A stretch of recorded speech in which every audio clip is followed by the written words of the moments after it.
کے D A employees union CBA Karachi, یہاں بڑا ہاتھی جو ہوتا تھا KDA، جی ہاں KDA سمجھ میں آ جاتی ہے کوئی بات نہیں، لیکن K D A employees union CBA جہاں محنت کشوں کے جائز حقوق کے مفادات کا تحفظ کرتی چلی آ رہی ہے، اس کے وفد نے یونین آرگنائزر اور KDA یونٹ کے انچارج سید عمران حسین کی سربراہی میں نو منتخب ڈائریکٹر جنرل KDA الطاف گوہر میمن سے ملاقات کی۔ اس موقع پر جوائنٹ انچارج عامر محمد، جوائنٹ محمد اکبر اور ملاقات میں CBA کے صدر محمد عبدالمعروف، جنرل سیکریٹری قمر عباس، KDA آفیسر ایسوسی ایشن کے صدر خرم عارف، جنرل سیکریٹری طاہر جاوید، نائب صدر فضل بخاری اور اس کے ساتھ ساتھ یونٹ کمیٹی کے ممبر ندیم کھوکر، عادل شیر افغان و وحید بھی موجود تھے۔ وفد نے ڈائریکٹر جنرل KDA کا عہدہ سنبھالنے پر الطاف گوہر میمن کو پھولوں کا گلدستہ پیش کیا اور دل کی گہرائیوں سے مبارکباد پیش کی۔ شاباش ہے بھائی۔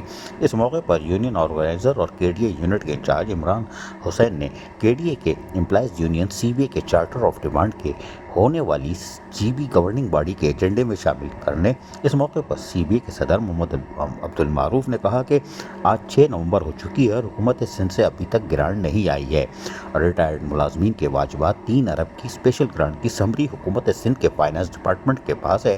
اس موقع پر CBA کے جنرل سیکرٹری قمر عباس نے کہا کہ اس وقت KDA میں کوئی ممبر فائنانس ہے اور نہ ہی کوئی ڈائریکٹر فائنانس، جس کی وجہ سے فائنانس ڈپارٹمنٹ کا کام التوا کا شکار ہے۔ آخر میں ڈائریکٹر جنرل KDA الطاف گوہر میمن نے کہا کہ میں آپ کے ان تمام بنیادی مسائل، مثلاً تنخواہوں کی وقت پر ادائیگی اور ریٹائر ملازمین کے واجبات کے سلسلے میں اپنی پوری کوشش اور کاوشیں بروقار لاؤں گا۔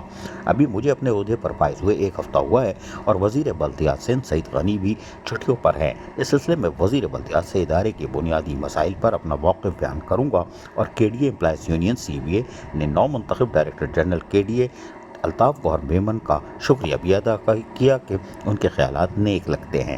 KDA امپلائز یونین CBA کی نیک تمناؤں کے ساتھ KDA امپلائز یونین CBA ادارے کی بہتری اور ملازمین کے مسائل کے حل کے لیے ہر ممکن تعاون کی پیشکش بھی کر دی ہے، جو یقینی طور پر ایک اچھی خبر ہے۔ عزیز عارف، KBS بلدیاتی نیوز، کراچی۔